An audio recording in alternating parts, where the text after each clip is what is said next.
This is your Weather Authority forecast. Well, it was definitely a spectacular spring-like day, only in the middle of February. Lots of sunshine out there. Really not a cloud to speak of as we pushed into the afternoon and even now into the evening, continuing to deal with the clear skies. And that's what allowed temperatures to climb so quickly. And of course, a lack of snow not helping to cool us down. The race to 60 degrees for the first time of the year, well, has officially come on February 17th. In fact, this will go down for a tie, the fifth earliest 60-degree reading on record. Keep in mind, records go back to 1869. It's the earliest 60-degree reading since February 17th, 1981. Now, it's not uncommon to get a warm day or two in February, but check out the next 5, 6, 7 days. They're all expected to be into the middle upper 50s, even lower 60s, and that's what's so notable about this stretch of weather we're about to encounter, is just how long it's going to last. Keep in mind, there have been over 4,000 February days since records started. Only 122 of those have been into the 50s. That's a little under 3% of them. Only 14, including today's 60, have been into the 60s, and that's only about 3/10 of all February days. To kind of put it in perspective how warm it has really been. Another thing to note, it's like a free vacation. Our 60-degree reading today are what they're typically seeing in the Texas, Waco, Dallas. Average highs this time of year, 61 and 62. Maybe you were thinking about heading down to the Carolinas. Well, no need to. Average highs down there, upper 50s to low 60s from Charleston through Myrtle Beach until the Wilmington area. We're going to be right with them this weekend, so it is going to be beautiful if you're hoping for a little taste of spring. Right now in Madison, 55 degrees. Winds are out of the south and southwest at 6 miles an hour. No wind chill to worry about tonight. The coolest reading we can find on the map, Montello coming in at 41, and that's really the exception. Still 55 in Madison, 57 in Janesville, and 55 Mineral Point, as well as the Prairie du Chien area. It's a little cooler off to the north. Ashland, Wisconsin coming in at the freezing mark. Marquette, Michigan at 37. Des Moines still 65 degrees. Kirksville, Missouri through the nation's heartland still at 64 degrees. So the mild weather has entered and will be with us all weekend long. Notice the lack of cloud cover. That means we're expecting clear skies tonight, which will allow temperatures to fall off pretty quickly from the afternoon highs, but still remain on the mild side. I think most places don't even fall to the freezing mark overnight. We'll be down into the middle and upper 30s by early tomorrow morning. And that's the thing to note. That's going to allow a lot of this lake ice to melt and deteriorate here through the weekend, and why it will not be a good idea to head out onto the lakes to do any ice fishing. Tomorrow we'll be on the other side of a little stationary boundary. That means temperatures a couple degrees cooler. We won't be at 60. We'll likely be middle upper 50s. On Sunday, this frontal system kind of meanders northward again, and that should get temperatures closer to the 60-degree mark. If not on Sunday, definitely it looks like on Monday we will be back into the 60s. Overnight tonight, 36 degrees, clear skies, southwest winds of around 5. 56 tomorrow, sunshine, nice. Hopefully you get outside. In fact, you better get outside Saturday or Sunday. 59 Sunday, 60 on your Monday, President's Day. Could be one of the warmest President's Days on record, if not the warmest. We'll track rain Monday night into Tuesday and still remain warm even after that system through much of next week. Still 50s. D is now in storm mode. We are starting this afternoon in storm mode with tornado watches across much of our area. We're going to send it over right away to meteorologist Brian Doogs. Brian, this is covering the whole area. Yeah, all of the NBC 15 viewing area under that tornado watch just came out a little bit ago. You can see that here on the yellow boxes on your screen. Something we'll have to keep an eye on here over the next couple of hours.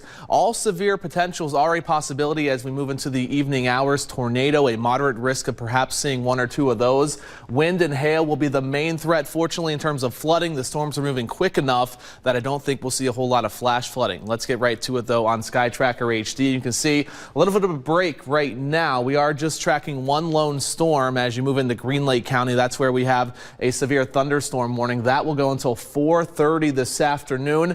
Has shown some signs of rotation, something we'll have to monitor, and it has definitely been throwing down some heavy rain and also some rather large hail. We've had reports of about quarter-size hail through much of the county, and all of this is moving off to the north and east, so we'll have to continue keeping an eye on that, as well as maybe seeing some 40 and 50-mile-an-hour winds. We're not done once this moves through. The potential of maybe 3 rounds of severe weather tonight. The first one is just now moving out. That next one is nearing Dubuque. A few severe thunderstorm warnings there. The most critical and potentially the most dangerous is now down into southeastern Iowa. We'll be moving into the Quad Cities. That's where we have several tornadoes on the ground right now. All of that will be moving in our direction as the night continues. continues. Of course, we'll have your full Weather Authority forecast and a closer look at radar coming up in just a couple of minutes. Lee? Authority forecast. Well, it was a beautiful evening for all those outdoor plans. The weekend looking very similar. If you're a fan of this warmer weather, well, here's the greatest news of all. It looks like we're going to be getting into a little bit of a pattern change here that's going to divide the country. The western half through the end of May, we'll be seeing a lot colder temperatures below normal readings. Compare that to the eastern half of the country, including the Great Lakes right into southern Wisconsin. Good chance of seeing well above normal readings. What's this mean? Well, the return of the 70s. Just about every day from here on out will be into the 70s. Some 80s not out of the question, even as early as next week. Along with that, a little touch of humidity will fuel some afternoon showers and storms. Basically a summer-like pattern here. You'll start to feel it, and really by the middle and later half of next week, it'll be downright hot. Right now in Madison, though, comfortable 56 degrees. The dew point is low at 46.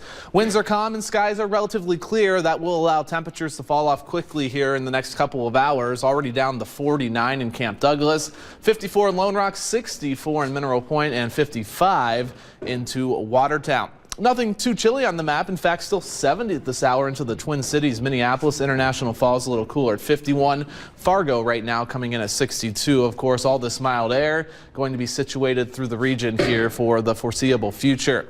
Sky Tracker HD doing okay. In fact, earlier cloud cover has more or less dissipated. There was an earlier chance for a few sprinkles. I can't completely take that out of the forecast tonight as we have some warm air moving in. Could cause a few more clouds, but most places will be dry. Upper 40s to low 50s as you push out the door early on your Saturday. Maybe you're heading down to the farmer's market or just getting outside to enjoy it. I think it'll be okay. Leave the windows open tonight because sunshine tomorrow will heat things up quickly. I think by the afternoon we'll be into the middle and upper 70s.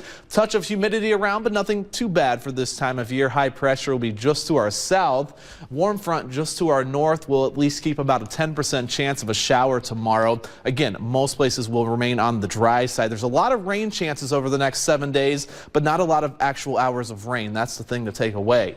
50 tonight, partly cloudy, some sprinkles still possible. Tomorrow, 76 degrees, partly cloudy skies, an isolated shower, especially by the afternoon and evening. Mother's Day looks to be dry, mainly sunny, 75, 78 Monday, 82 on your Tuesday. Tuesday and Wednesday, we will feel that humidity around, and that will fuel some scattered showers and storms by the afternoon and evening. Again, none of these days will be complete washouts like we had earlier in the month. This is more of that summer-like pattern where we'll get those pop-up storms in the afternoon and evening, and we can deal with that. We can dodge those and just enjoy the rest of the day. Yeah. Right.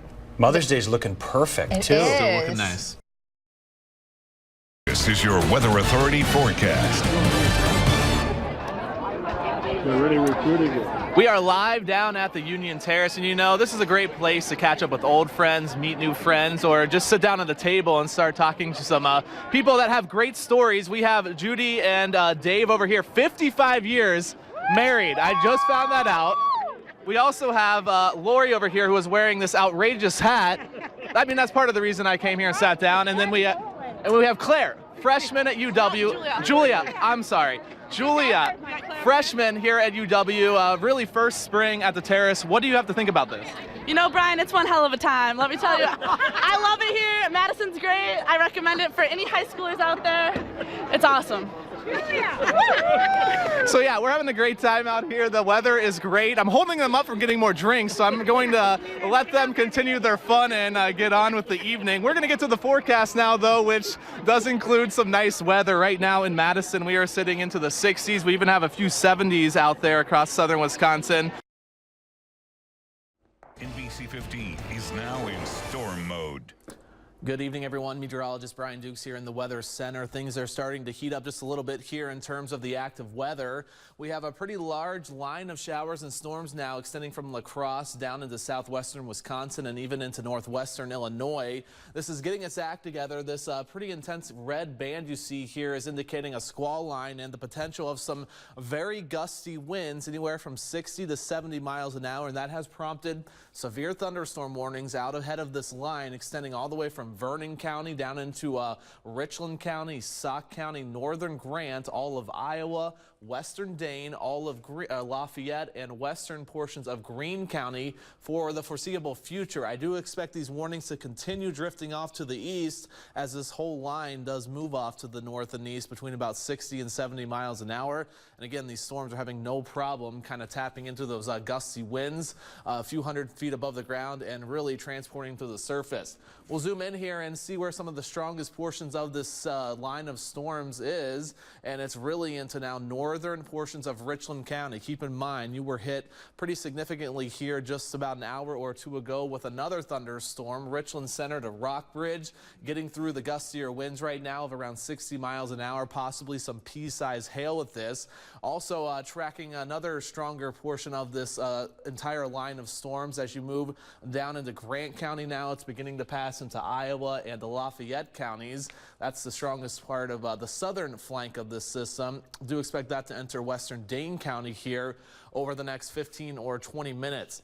Dodgeville, Mineral Point, you're getting the brunt of this storm right now with torrential rainfall, thunder, lightning, those gusty winds again up to around 60 miles an hour. Quickly, though, will approach western Dane County, and then the southern portion of this will move into portions of Greene and Rock County, it looks like, over the next 30 or 45 minutes. We'll do a little timeline on this and see when we can really expect the strongest of this to move off to the north and east here. It is moving at about 60 miles an hour. It looks like it'll be into the Madison, Oregon, Fitchburg area, 15-20 minutes if it continues moving at about this strength. Sun Prairie in about a half hour. North and east of there, Fort Atkinson in about 40 minutes, and near Watertown it looks like within the next hour if it does maintain its strength, which it is certainly showing signs of doing. This is turning more into a wind threat. Earlier storms were dropping significant hail. Most of that was down into Rock County and also into northern portions of Juneau and Adams County. This line will transition more into a wind threat, and embedded in this line is the possibility of a quick spin up tornado. That is why we do have that tornado watch in place for the entire viewing area until 11 o'clock tonight. It won't be until this line completely sweeps across southern Wisconsin that will be in the all clear. But these storms, again, were packing a punch earlier this afternoon into Rock and Jefferson County. Some rather large hail. Actually, John Stoffel is standing by and has some pretty impressive photos from just a little bit ago. John?